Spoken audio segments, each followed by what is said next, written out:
Welcome students, I'm Baldish Kapula and in my today's class we are going to discuss a poem and the name of the poem is The Ball Poem. This poem is written by John Berryman. He was born on October 25, 1914 and he died on January 7, 1972. Students, he was an American poet and a scholar born in McAllister, Oklahoma. He was a major figure in American poetry in the second half of 20th century and was considered a key figure in the confessional school of poetry. His best known work is the Dream Song, which is a sequence of 385 poems. He won Pulitzer Prize for the Dream Songs. He also won National Book Award. So now, before I proceed further to the explanation of the poem stanza-wise, let's discuss the brief summary of the poem. The poet is talking about a little boy who has lost his ball. He was playing with his ball. The ball skipped from his hand and went into the nearby water body. The poet says that this sight of the boy losing his favorite ball made him think about the boy and his reaction to this situation. He further says that the boy was helplessly looking into the water where his ball had gone. He was very, very sad and was trembling with fear. He got so immersed in his sorrow that he kept standing near the harbor for a very long time, just thinking, brooding, and recollecting the flashback of the memories of the days he had spent playing with the ball were all coming back to him.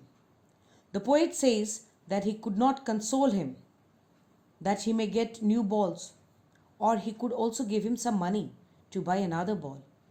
But he stops himself from doing so because he thinks that the money may bring him a new ball, but the money will not bring him the memories and the feelings attached to the lost ball, the belongingness, the sense of belongingness with the lost ball. He further says that the time has come for the boy to learn his responsibilities. Here, the poet wants to say that now the boy will learn the toughest lesson of his life. The lesson of accepting the harsh realities of life. That one day we will lose our loved ones and our loved things, and how to cope up with such losses and move ahead in life. Students, this brings me to the first stanza of the poem. Let's discuss the first stanza. So it says, what is the boy now who has lost his ball? What is he to do? I saw it go, merrily bouncing down the street and then merrily over. There it is in the water. So students have given the meaning of the words merrily, which is cheerful, bouncing is jumping up and down. And the explanation stands as such. In this poem, the poet, or in this stanza, the poet tells us about a young boy who is playing with his ball.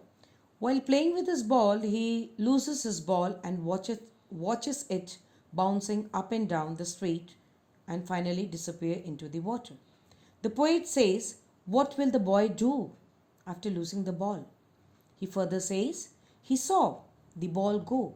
The poet tells, for grown-ups, the loss of the ball is not a big issue.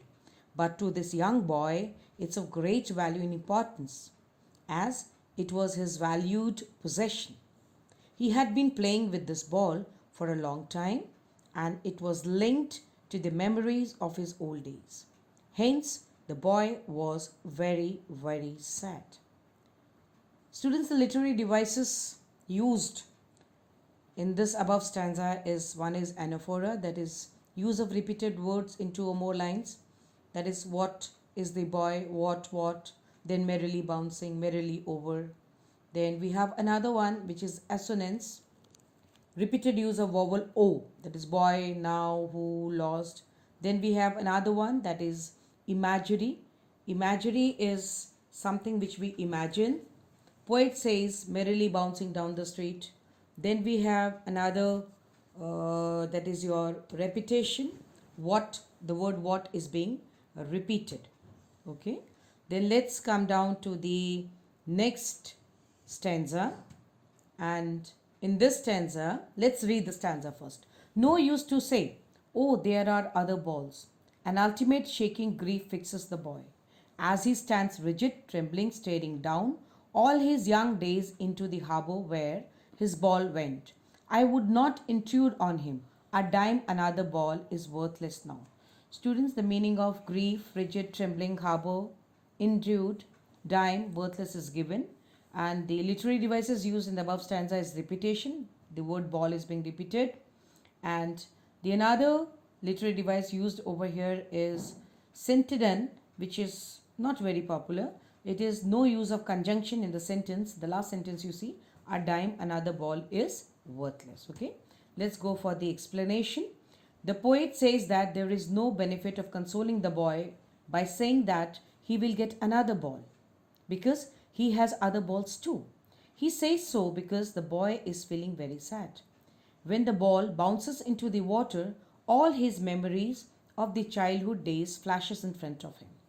He is sad because he will not get the same ball and the memories of the childhood has come alive again. The loss is unbearable for him and he is grief-stricken. He stands rigid as he is grief-stricken, trembling with fear because he has lost the ball, and staring down shows his helplessness and hopelessness. The poet doesn't offer him money in order to buy another ball because it would be useless. He says so because the new ball will not bring the sense of belonging to the boy. Further, the poet says that the time has come for the boy to learn the responsibility of taking care of his things, his lesson of responsibility. Now let's discuss the third stanza, students. He senses first responsibility in the world of possessions. People will take balls, balls will be lost always, little boy. And no one buys a ball back. Money is external. So the meaning of the word possessions over here is ownership. External here, money is called external basically. Here things with which feelings are not attached. The literary device used in this stanza is alliteration, the sound of B at the start of the two consecutive words, that is your buys a ball back. Okay, so then let's go for the explanation of this stanza.